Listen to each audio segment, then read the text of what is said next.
RRB group D से related कुछ important updates के बारे में आज हम बात करने वाले हैं। काफ़ी इंपॉर्टेंट वीडियो आपके लिए रहने वाली है। वीडियो को एंड तक आप जरूर देखिएगा। सबसे पहले हम बात करेंगे एजुकेशनल क्वालिफिकेशन को लेकर। अभी कुछ टाइम पहले तक ये डाउट था कि ग्रुप डी लेवल 1 का जो फॉर्म है वो 10th पास फिल करेंगे या फिर आईटीआई पास फिल करेंगे, बट अभी रेलवे ने ये सारी चीज़ें क्लियर कर दी हैं कि ग्रुप डी का जो फॉर्म है वो 10th पास भी फिल कर सकते हैं और आईटीआई पास भी फिल कर सकते हैं। क्योंकि देखिए, मिनिमम क्वालिफिकेशन यहाँ पर रखी गई है 10th पास। अगर आप आईटीआई पास हैं तो भी आप 10th के बाद ही आईटीआई करेंगे। सो ऐसे में मिनिमम क्वालिफिकेशन यहाँ पर क्या हो गई है, यहाँ पर 10th पास जो है वो मिनिमम क्वालिफिकेशन हो गई है। लेकिन अभी इतना ही काफ़ी नहीं है कि रेलवे ने दोनों जो है 10th पास हो या फिर आईटीआई पास हो, इनको मौका दे दिया है। अभी यहाँ पर जो 10th पास है, जो आईटीआई पास है ना, उनके बीच में भी एक जंग छिड़ी हुई है।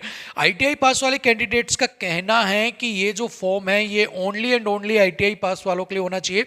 10th पास वालों का कहना है कि नहीं, इसमें 10th पास वालों को भी मौका मिलना चाहिए। लेकिन यहाँ पर जो मेन मोटिव है, जो मेन मुद्दा है वो ये है कि अगर 10th पास वाले जो कैंडिडेट्स हैं, अगर वो इस फॉर्म को फिल कर देते हैं तो उसमें दिक्कत क्या है। पहली बात, ठीक है, बहुत सारे बच्चों का ये कहना है कि इससे जो कंपटीशन वो इंक्रीज हो जाएगा। लेकिन आप ये भी मानिए कि 10th पास वाला जो बच्चा है वो वही इस फॉर्म को फिल कर रहा है जिसको बहुत ज़्यादा ज़रूरत है। आप सोचिए, 10th के बाद अगर वो जॉब लग रहा है ग्रुप डी की, तो इसका मतलब उसको, उसके परिवार को ज़रूरत है, उसको नौकरी की ज़रूरत है, उसको पैसों की ज़रूरत है, उसके आर्थिक हालात जो है वो ठीक नहीं है। इसकी वजह से वो चाहता है कि उसे भी एटलीस्ट एक जॉब मिल जाए, इसीलिए वो अप्लाई कर रहा है। लेकिन इसमें जो है दिक्कत नहीं होनी चाहिए, क्योंकि मेन जो चीज़ें हैं वो आपको यहाँ पर प्रायोरिटी दी जा रही है। लेकिन साथ में अगर कुछ 10वीं वाले भी अगर फॉर्म को फिल कर देते हैं तो ऐसे में मुझे नहीं लगता कि इससे कुछ बहुत ज़्यादा जो इम्पैक्ट है वो यहाँ पर पड़ेगा। ठीक है, बाकी आपका क्या मानना है कि आईटीआई वालों के लिए ही ये फॉर्म होने चाहिए या फिर 10th वालों के लिए होना चाहिए, मुझे कमेंट बॉक्स में आप ज़रूर बताइएगा।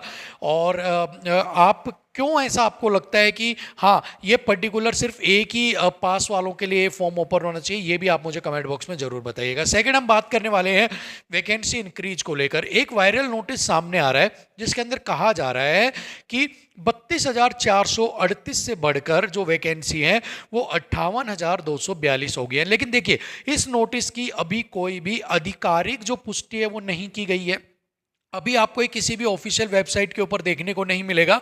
अब इसके पीछे भी कुछ रीजंस है। एक वायरल नोटिस ऐसे होते हैं जो डिपार्टमेंट में काम करने वाले लोग हैं वो वायरल कर देते हैं, और इसी वजह से जो ये नोटिस है ये सामने आते हैं। ठीक है, और ऑफिशियल वेबसाइट के ऊपर लेट आते हैं। अब ऐसे में आप क्या कर सकते हो कि आपको वेट करना चाहिए कि ये जो नोटिस है ये ऑफिशियल वेबसाइट के ऊपर अपलोड किया जाए और वहाँ से इसकी आधिकारिक पुष्टि हो जाए।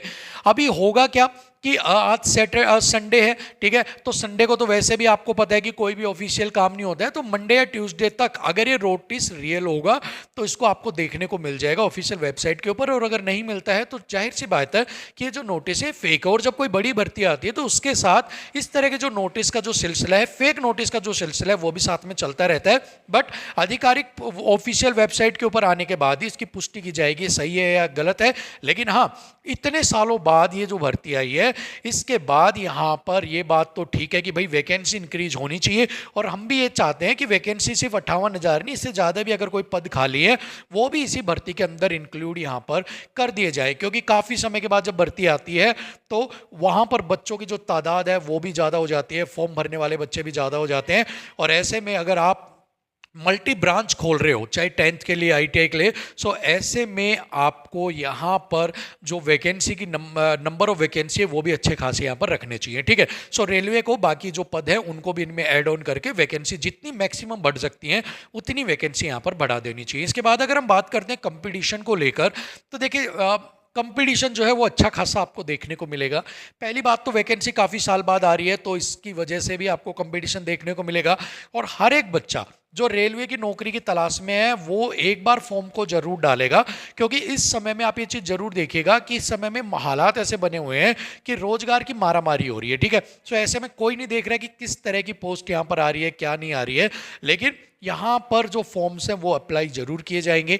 इसके अलावा बहुत सारे बच्चे जो रेलवे की तैयारी भी कर रहे हैं या कुछ जो है अदर एग्जाम्स की तैयारी करें, कई बार वो भी फॉर्म्स को फिल कर देते हैं अपनी तैयारी को देखने के लिए, लेवल ऑफ एग्जाम्स को देखने के लिए। तो इस वजह से अच्छे खासे फॉर्म आपको यहाँ पर देखने को मिलेंगे, अच्छा खासा जो कंपटीशन है वो भी आपको यहाँ पर देखने को मिलेगा। लेकिन अभी मेन मुद्दा ये है कि आप 10th ITI vacancy increase in सबको भूल जाओ और बेसिकली आप अपनी तैयारी में लग जाओ, क्योंकि मेन जो चीज़ें हैं वो आपके काम आने वाली है, वो आपकी तैयारी है। अब चाहे वैकेंसी 1 लाख कर दो, लेकिन अगर आपकी तैयारी अच्छी नहीं है तो वो 1 लाख वैकेंसी भी आपके लिए बेकार है। ठीक है, सो अच्छे से तैयारी करो, अच्छे से मेहनत करो, ताकि आपका जो नंबर है वो भी आ सके, आपका भी सिलेक्शन हो सके। सो फिलहाल के लिए तो वीडियो में इतना ही, मिलेंगे आपसे अगली वीडियो में एक और बड़ी अपडेट के साथ। तब तक के लिए कोई डाउट है तो कमेंट बॉक्स में पूछना मत भूलिएगा।